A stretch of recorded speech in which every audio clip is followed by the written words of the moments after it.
ফ্যানের নিচে বসে পড়েও থামছে না কো ঘাম, ফ্যানের নিচে বসে পড়েও থামছে না কো ঘাম, সবার পিন্ডি চুটকি দিচ্ছে এই কলি যুগের রাম।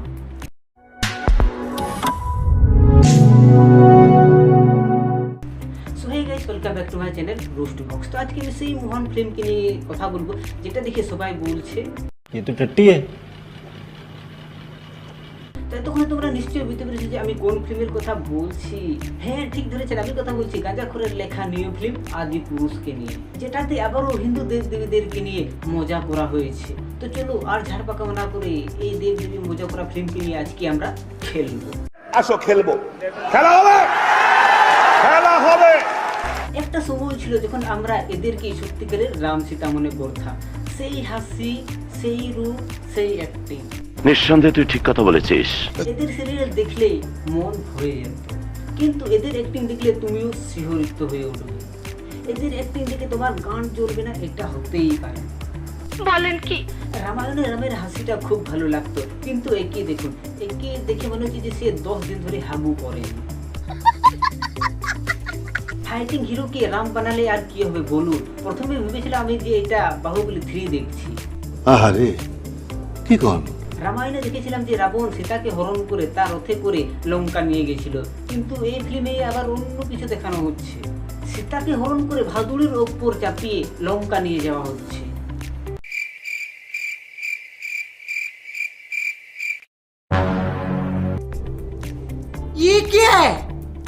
আর এমন স্ক্রিপ্ট লিখেছে এই গাঁজাখোর। এবার ওর মুখ থেকে শুনে না যে সে কিভাবে স্ক্রিপ্ট লিখেছে।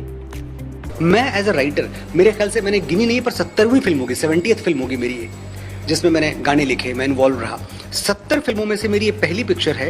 जब मैं लिखता था तो जिस कार्यालय में, जिस दफ्तर में मैं फिल्म लिख रहा था, मेरा ऑफिस, मैं अपने जूते बाहर छोड़ के आता था।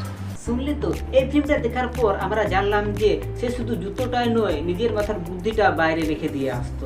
তা না হলে এমন স্ক্রিপ্ট কে লিখে ভাই? বলতে পারবো না, জানি না। এবার এটা দেখুন, রাবণের 10টা মাথা, সেটা ভালোভাবে দেখেছে, খুব ভালো কথা, কিন্তু এই কেমন মাথা ভাই?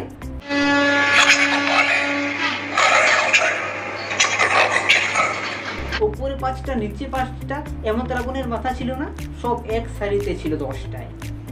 ঠিক বলেছিস। রামায়ণ যদি ভালো করে না দেখে থাকে তাহলে গিয়ে দেখো একবার।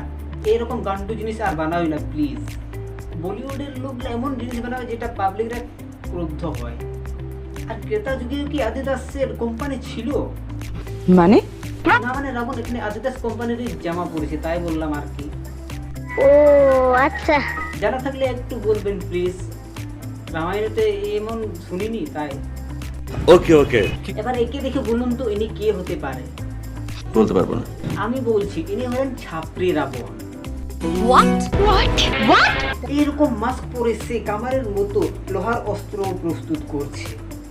কি বলছো এসব? ইয়েস গাইস, ত্রেতা যুগ থেকে কলিযুগ আস্তে আস্তে রাবণের সমস্ত সোনা ফুরিয়ে গেছে মনে হয়, তাই সে কামারের কাজ করছে। सब क्या देखना पड़ रहा है? अच्छा है मैं अंधा हूँ।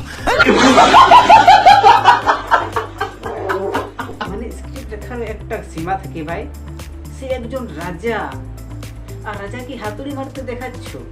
মানে আর কি বলবো, সত্যি আমার কিছু বলার নেই। লজ্জা লাগা দরকার, খুব দারুণ লজ্জার ব্যাপার।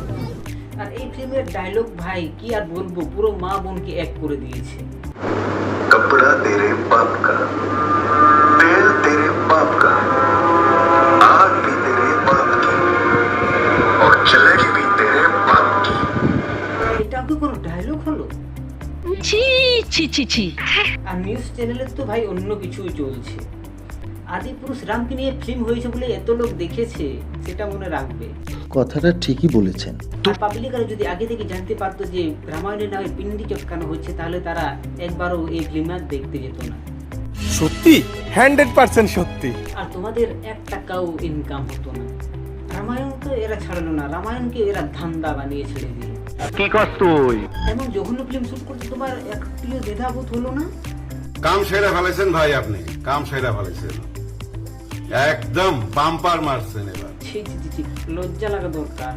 তো আজকে ভিডিওটা ভালো লাগলে অবশ্যই লাইক কমেন্ট শেয়ার করতে ভুলবেন না। চ্যানেলে নতুন থাকলে চ্যানেলটাকে সাবস্ক্রাইব করে নোটিফিকেশনটা করে দিন। সবার দেখা হচ্ছে কোনো ভিডিওতে, তখন জন্য বাই।